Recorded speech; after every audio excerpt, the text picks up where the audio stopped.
তাহলে আমরা যেটা পাঠ আজকে অধ্যয়ন করব সেটা প্রার্থনা পর্যায়ের মাধব বহুত মিনতি করি তুই। এই প্রার্থনা পদ কি কি বিষয় সেটা যাওয়ার আগের দিন ব্যাখ্যা করেছিলাম, তারপর পদে গেছি। আমরা একটু পদটা 2 লাইন বলি, তারপরে ব্যাখ্যায় ঢুকি আজকের ক্লাসে। তোমাদের কাছে পদগুলো আছে, একটু চোখটা রাখো সেখানে। মাধব বহুত মিনতি করিত, মাধব বহুত মিনতি করিত, দেই তুলসী তিল, এ দেহ সমর্পিলু,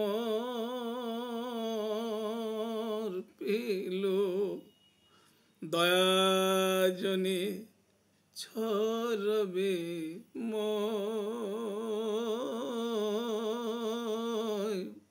মাধব বহুত মিনতি করিত, গণইতে দশ গুণলেশ না পাবে, জব তুহু করবি বিচার মাধব, গণইতে দশ গুণলেশ না পাবে, জব তু করবি বিচার। কিন্তু তুহু জগন্নাথ জগতে কহায়সি, জগ বাহির নহি মুই ছাড় মাধব, জব তু করবি বিচার। আমি আজ সচেতনভাবে তোমাদেরকে ব্যাখ্যার আগেই একটু সুর সংযোগ করলাম, এই কারণেই যে এই বিদ্যাপতির পদটি ব্রজবুলি ভাষায় লেখা। আমরা ভাষার মোচরটা খুলবে একটু পরেই। এবং এই পদটির মধ্যে আমাদের যে বেদনা, ব্যথা, আমাদের অন্তিম আকুতি, আমাদের অনুতাপ, আত্মানুতাপ, আমাদের নিজ কর্মের ফলে প্রাপ্ত যে অনুভব, ব্যথা, সেই পরিতাপ, অনুতাপ একেবারে ঠিক ঠিক করছে এই পদগুলোর মধ্যে, যা গদ্যে বলা যায় না, যাকে সুর লাগাতে হয়, কখনো সুরেও ধরা পড়ে না। তখন দু চোখের জল ছেড়ে দিয়ে সহৃদয় ভক্ত এবং আত্ম অনুসন্ধানী মানুষ কান্না করতে থাকে। যখন একটি পরিণত মানুষ সে ঘরের কোনায় বসে তার গোটা জীবনে কি আমি করেছি এর বিচার করতে বসে, তখন প্রত্যেকটা মানুষের, every man, he feel this feelings.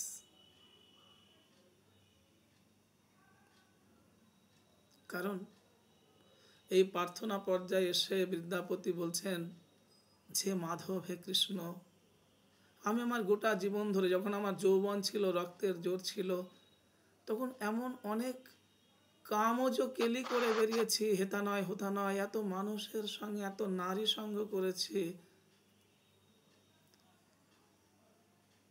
প্রেম বলে কামের উদ্গীরণ করেছি, কিন্তু আজ বুঝতে পারছি যে আমার ওই চলনগুলো ঠিক ছিল না, আর তাই বুঝে আমাকে এত যন্ত্রণা দিয়েছ, কষ্ট দিয়েছ।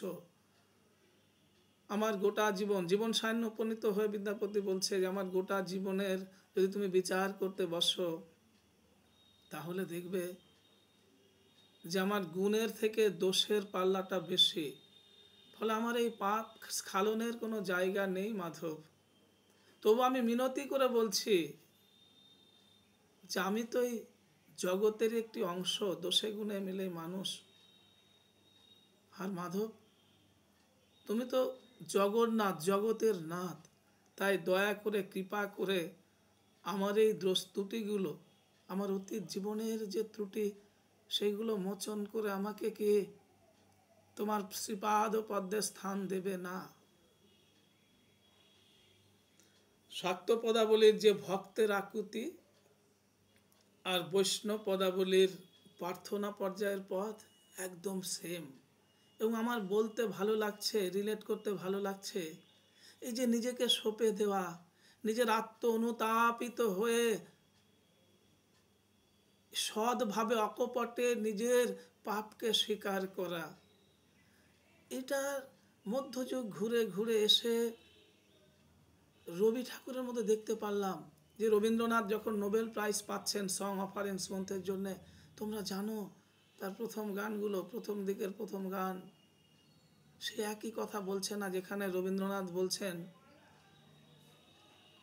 আমার মাথা নত করে দাও হে তোমার সকল চরণ ধুলার তলে। পরের লাইনটা আরো সিগনিফিকেন্ট, কি বলছেন, সকল অহংকার হে আমার ডুবাও চোখের জলে, মাথা নত করে দাও হে আমার তোমার চরণ ধুলার তলে। রবি ঠাকুরের তখন 40 ঊর্ধ্ব বয়স, পরিণত মানুষ, এত বড় কবি হয়েছেন, যেখানে নোবেল প্রাইজের মতো এমন কাব্য লিখতে পারেন। সেই মানুষটা তার মাথা নিরহংকারী, অহংকারহীনভাবে আনতভাবে মাথা নুয়ে দিচ্ছে। গোটা পৃথিবীর মানুষ বিস্মিত হলো যে এই তো মানুষ, এই তো সত্যি কথা, নোবেল প্রাইজ পেয়ে গেলেন। আর আমরা যার যতটুকু আছে, গুণ বা রূপের অহংকার বা ধন পয়সার অহংকারে মাতি গো, কিন্তু দিনের শেষে ঘরে বসে একান্তে আনমনে নিজের অন্তরাত্মা যদি আয়নার সামনে আনতে পারা যায়, তবে দেখবে ওই ভক্তের আকুতি শাক্ত পদাবলী, আর বৈষ্ণবদের ভক্তের প্রার্থনা, আর রবীন্দ্রনাথের গীতাঞ্জলি একই কথা বলছে গো। এবার চলে আসি তোমাদের লৌকিক জ্ঞানে, যে প্রেমের শুভ সূচনাতে রাধা কৃষ্ণকে সত্যিই বুঝতে পেরেছিলেন যে নারী পুরুষের সম্পর্কের স্তর ঘেটে ঘেটে অন্তিমে গিয়ে যখন বিচার করতে বসবো কি পেলাম, সত্যি রাধিকা কি পেল, তার ঘর সংসার সমাজ স্কুল সমস্ত কিছুর ভেতর দিয়ে যখন রাধার কৃষ্ণের সঙ্গে একটা সম্পর্ক হলো, তারপর অন্তিমে কি পেল, কি করলো, পূর্বরাগ অনুরাগ মান কলহান্তরিতা, এখানে গালাগালি মিলন, তারপর বিরহ বেদনা, শেষে এসে আমরা যখন মেলাতে বসি, যেই রিলেশনগুলো আমাদের কি দিয়ে যায়, তখন দেখবে সমস্ত তীরগুলো নিজের দিকে আসে।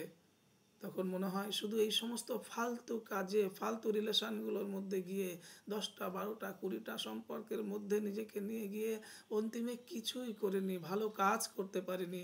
অথচ আমার এই সাধের জীবন, আমার এই মানব জনম, এটা তো ভালো কাজে লাগানো যেতে পারতো, অথচ পারিনি। Hour human body is the highest temple of god. আমার এই হিউম্যান বডিটা ঈশ্বরের শ্রেষ্ঠ পূজা বেদী, অথচ আমার এই শরীর, আমার এই মন ভালো কাজে লাগায়নি, শুধু কামনার উদ্গীরণে সবাই সবার পেছনে, সবাই হাতে কাটি, এই করে কাটিয়ে দিয়েছি কাল। তখন আত্মসমাহিত হয়ে এই প্রার্থনা পদের কাছে আসতে হয়।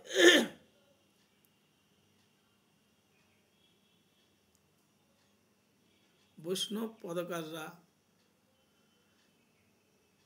ভক্তের আকুতির ভেতর দিয়ে, প্রার্থনার ভেতর দিয়ে, মঞ্জুরি ভাবের সাধনার ভেতর দিয়ে কৃষ্ণের কাছে পৌঁছাতে চেয়েছিলেন।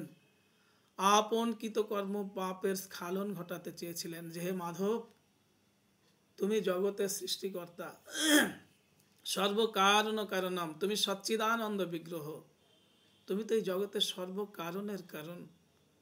তাই আমার যে গ্লানি, আমার যে দ্বারা পুত্র পরিবার এই নিয়ে মায়ার জগতে আত্ম অহংকারে কেটে গেছে দিন, আমি তোমায় তো ডাকবার সময় পাইনি, অর্থাৎ আমি তো সৎ পথে থাকিনি। দয়াল হে গুরু, হে মাধব, হে কৃষ্ণ, এখন আমার কি উপায় হবে?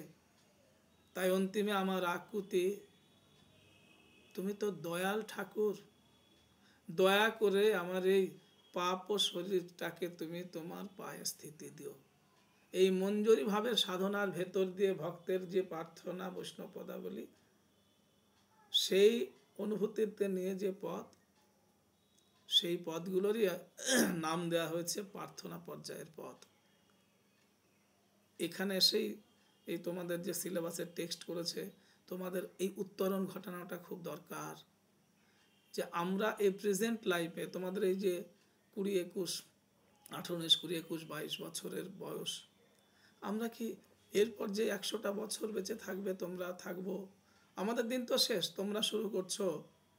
তাই তোমার চলার পথে কি এরকম কণ্টকিত কোনো অনুভূতি থাকবে যেটা শেষে গিয়ে তোমার নিজেকে সমর্পণ করে দিয়ে চোখের জলে বলতে হবে, দয়াজনী ছোর বিময়, আমি যে পাপ করেছি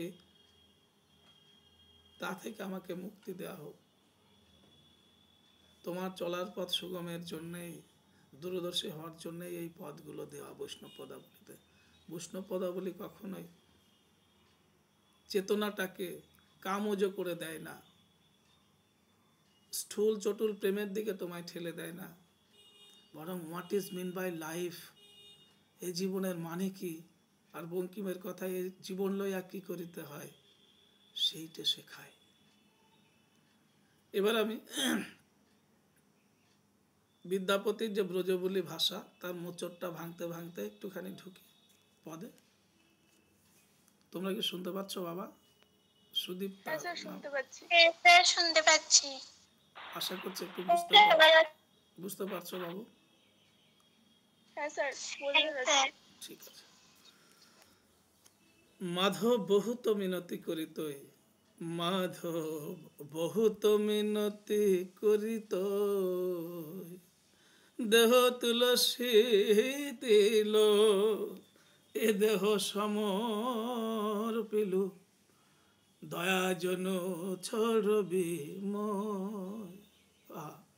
বলছে, হে মাধব, বহুত মিনতি করিত, তোমাকে আমি বহুত, again and again, lots of, তোমাকে আমি প্রচুর পরিমাণে মিনতি করে এই কথাটি বলছি, তোই মানে তোমায়, বহুত মিনতি করি তোই তোমাকে, দেই তুলসী তিল দেহ সমর্পিল। তুমি ভাবো, আমরা যখন দেব পায়ে নৈবেদ্য সাজিয়ে অর্পণ করি, আমাদের পুষ্পার্ঘ, আমাদের তাদের জন্য নিবেদিত যে নৈবেদ্য, ওই নৈবেদ্যের উপরে যে তিল তুলসী দিই, বলছে আমার এই শরীরটাকে আমি তদ্রূপভাবে নৈবেদ্য করে তোমার চরণে দিতে চাই, হে দয়াল, হে মাধব। এ দেহ সমর্পিল, সমর্পিল মানে আমি দেহ সম্পূর্ণভাবে সঁপে দিতে চাই, সমর্পণ করতে চাই। এই যে দেহ, এই যে আজ আমি বুঝতে পেরেছি এই দেহর কোনো মূল্য নেই, এই দেহ নেই যে গর্ব করেছিলাম, এই অহংকারের কোনো জায়গা নেই। এই দেহটা আজ আমি তোমার পাশে পবিত্র তুলসীর মতো আমার এই দেহটাকে তুমি করে নিয়ে তোমাকে সঁপে দিতে চাই। এ দেহ তোমার, আমার নয়। এই দেহ আমি ঠিকঠাক ব্যবহার করতে পারিনি গো, প্লিজ আমাকে ফিরিয়ে দিও না। দয়াজনী ছোড় বিময়, দয়া করে, দয়াজনু ছোড় বিময়, তুমি দয়া করে আমাকে ছেড়ে দিও না মাধব। ভাবতে পারো নিজের বডির প্রতি, শরীর মানে আসলে কি আমাদের কাম, ক্রোধ, লোভ, মোহ, মদ, মাৎসর্য, এই 6টা রিপু, আর 10টা ইন্দ্রিয়, 5টি কর্মেন্দ্রিয় আর 5টি জ্ঞানেন্দ্রিয়, এইটার টোটাল অবস্থান মিলে তো আমাদের শরীরে আমার বাহ্য অবয়ব। ও যেটা আমি তোমার পায়ে স্থিতি দিতে চাই, তুমি আমাকে চালাও। কারণ যা কিছু পাপ, যা কিছু নোংরা, যা কিছু অহংকার, সবই আমাদের শরীরের জন্যে। আমি ভালো থাকবো, ভালো খাবো, সেই জন্যে অন্যকে ফাঁকি দিই আমরা। এখান থেকে সমাজের সব দিকে চলে যেতে পারবে তুমি। আমরা ঘুষ নিই, আমি যা নই তা করার চেষ্টা করি, আমি বেশি বেশি অর্থবিত্তের শ্রেষ্ঠ জায়গায় পৌঁছাতে চাই, আমি ভালো কিছু টাচ করতে চাই, ছুতে চাই, দেখতে চাই। তাই আমি আমার লালসার জন্যে যা আমার নয় এখানে জোর করে চলে যায়, সেসব জিনিস ছুতে চাই, স্পর্শ সুখ পেতে চাই, আমার কামনার চরিতার্থতা করতে চাই, এসব শরীর। তাই এই শরীরটা আমি তোমাকে সঁপে দিচ্ছি। যা এতকাল আমার বলে মনে হয়েছে ওগুলো আমার নয়, আমি পারছি না মাধব। গণইতে দোষ গুণলেশ না পাব, জবতু করবি বিচার মাধব। বলছে এই বৈষ্ণব শাস্ত্র বা সনাতন শাস্ত্রে একটা বিশ্বাস করেন তারা, যে অন্তিম কালে ওই মানুষটির কোথায় স্থিতি পাবে, স্বর্গে না নরকে, তখন তার দোষ, চিত্রগুপ্তের খাতায় তার দোষ আর পাপের খতিয়ান লেখা হয়। তা বলছে মাধব আমি জানি, কেন আমি কি কি করেছি সারা জীবনে, আমার থেকে আর কে জানে মাধব? সবাইকে লুকিয়ে আমি কত কি করেছি, কিন্তু আমি তো আমাকে লুকাতে পারিনি মাধব। আমি জানি তুমি সেদিনে গণইতে দোষ, আমার দোষ এক এক করে তুমি গুনবে, গুণও লেশ না পাওবে, মানে এত দোষ করেছি যে তুমি গুণে শেষ করতে পারবে না মাধব। জবতু করিবে বিচার, অন্তিম দিনে তুমি যখন আমায় বিচার করবে, ওই শিশুপালের 101টা দোষের মতো যে কৃষ্ণ তিনি কিন্তু বসে বসে বলছিলেন, এবং একবার শিশুপালকে কৃষ্ণ বলেও ছিলেন যে শিশুপাল তুমি কি যে দোষগুলো করছো তার কি হিসাব রেখেছো বাপ, হিসাব রাখছিস? 100-র অধিক দোষ বুঝলে কিন্তু তোমার মৃত্যু, তোমার মার কাছে সেই কথার জন্যই তুমি। শিশুপাল মনে রাখিনি। তারপর এই মাধব, এই নারায়ণ, এই কৃষ্ণের সেই চক্রে শিশুপালের অন্তিম বিনাশ হয়েছিল। তাই বলছে মাধব তুমি যখন আমার দোষ এমনভাবে গুনবে, তুমি গুণে শেষ করতে পারবে না, আমি এত দোষ করেছি। জগতে কারবে বিচার, তুমি যখন বিচার করতে বসবে, আমি জানি, তা সত্ত্বেও আজ আমি তোমার পাদ ও পদ্মে নিজেকে শব্দ কবুল করে স্খালন করে বলতে চাইছি, তুহু জগন্নাথ জগতে কহায়সি, জগ বাহির নমই ছাড়ো মাধব, জব তুহু করবি বিচার। বলে তুমি যখন বিচার করবে হে মাধব, তুমি এটা মনে রেখো আমি জগতের বাইরে নই, আর জগতে আমরা জন্মেছি মানে আমি অপরাধ বা পাপ করবই। আর তুমি না জগন্নাথ, এই তুহু জগন্নাথ জগতে কহায়সি, জগৎবাসী যে বলে তুমি জগতের নাথ, তাই তুমি নিজ গুণে, তুমি কি আমার এই ত্রুটিগুলো পাপগুলো মোচন করে নিতে পারো না? তোমার নিজ গুণে তুমি জগতের নাথ, তাই আমার পাপগুলোকে তুমি নিজ গুণে ক্ষমা করো। তারপরেই বলছেন আত্মনুতাপে তাপিত হতে হতে বলছেন,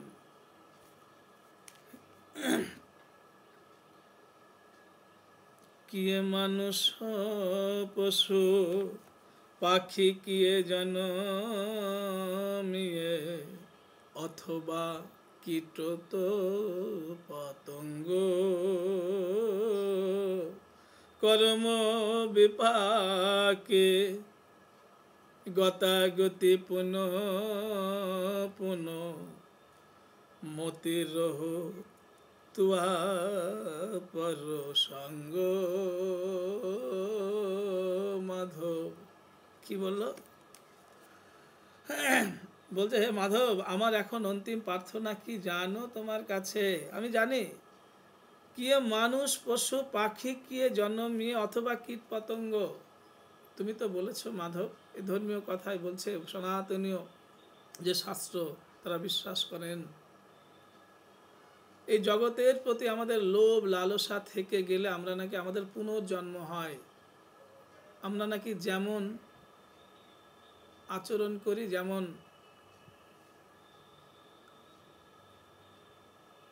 আমরা সৎ কাজ করি, পাপ কাজ করি, তার বিচারের মান ধরে কখনো আমার পশুর জন্ম হবে, পতঙ্গের জন্ম হবে, কীটের জন্ম হবে, আমরা নাকি এরকম আবার সেই 86 লক্ষ না 33 লক্ষ জনির পথ বেয়ে বেয়ে আবার আমাদের মানব জন্ম হবে।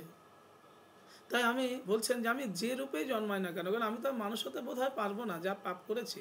যদি আমি কীট পতঙ্গ মানবেতর প্রাণী হয়ে জন্মাই, তবুও যেন জীবনের প্রথম দিন, জন্মানোর প্রথম দিন থেকেই তোমার প্রতি আমার মতি থাকে। এই যে কি যে মানুষ পশু পাখি কিয়ে জন্মে অথবা কীট পতঙ্গ, আমি যে রূপেই জন্মাই না কেন হে মাধব, কর্ম বিপাকে গতাগতি পুনঃ পুনঃ, আমি জানি আমার কর্মের বিপাকে, আমার কর্মের ত্রুটির জন্যে আমাকে বারবার জন্মাতে হবে। কিন্তু হয়তো আমি যদি সেই কর্মটি করতাম যেখানে আমার অমরত্ব, আমি অমর হয়ে যেতাম, তাহলে তো আমি এই যন্ত্রণার মধ্যে আর জন্মাতাম না। কিন্তু আমি জানি আমার কর্মের ফলে আমার আবার জন্ম হবেই। কিন্তু আমার একটাই রিকোয়েস্ট তোমার কাছে মাধব, আমি যেন সে সময়ও মতিরহু তুহা পরসঙ্গ, আমি কীট পতঙ্গ যাই হয়ে জন্মায় না কেন, সে সময়ে যেন আমার চেতনা, আমার মতিটা তোমার জন্য থাকে, তোমার প্রতি থাকে হে মাধব।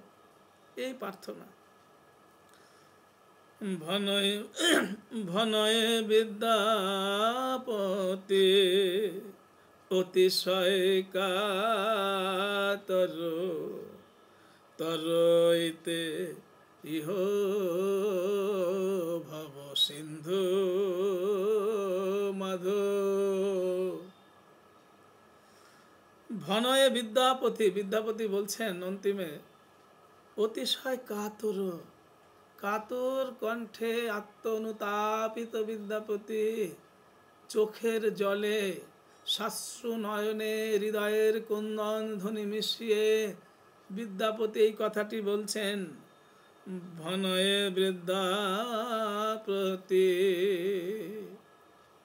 অতিশয় কাতর, তরইতে ইহ ভব সিন্ধু, তুয়া পদ পল্লব করি অবলম্ব। আহা, তুয়া পদ পল্লব মানে তোমার পদ পল্লব খচিত রাঙা পা দুখানি, তুয়া পদ পল্লব করি অবলম্বন, তিল এক দেহ দিন বন্ধু মাধব। বিদ্যাপতি, এই পদের লেখক বিদ্যাপতি, অন্তিমে একটাই প্রার্থনা করছে। ভনয় বিদ্যাপতি, অর্থাৎ বিদ্যাপতি বলছেন অতিশয় কাতর ভাবে, তরইতে ইহ ভব সিন্ধু, এই যে ভব সিন্ধু, এই এপার থেকে ওপারে আমার যখন যাব পরলোকে লোকান্তরে, সেই সময় যেন তরাতে মানে এপার থেকে ওপারে এই ভবসিন্ধুর ভবরূপ নদী পার হওয়ার সময়, তরানোর সময়, তুয়া পদ পল্লব, যেন সেই সময় তোমার চরণ, আমি তোমার রাতুল চরণ যেন আমি বুকে ধারণ করতে পারি। আমার আর কিছু প্রার্থনা নেই। তিল এক দেহ দীনবন্ধু, আর ওই তিলার্ধ পরিমাণে আমার তোমার ওই সম্মতিটুকু দাও, যেন তোমার পাদ পদ্ম পেতে পারি। হে দীনবন্ধু, দিন বলতে দরিদ্র, বলছে হে মাধব তুমি তো দরিদ্রের বন্ধু, গরিবের বন্ধু। ওখানে গরিব বলতে যে সম্মানে গরিব, জ্ঞানে গরিব, ধনে গরিব, চেতনায় গরিব। আমার মধ্যে তো সেই চেতনার উদয় হয়নি, আমার মধ্যে সেই জ্ঞানোদয় হয়নি, আমি জ্ঞানে গরিব, আমি আমি আমি চেতনায় দিনহীন।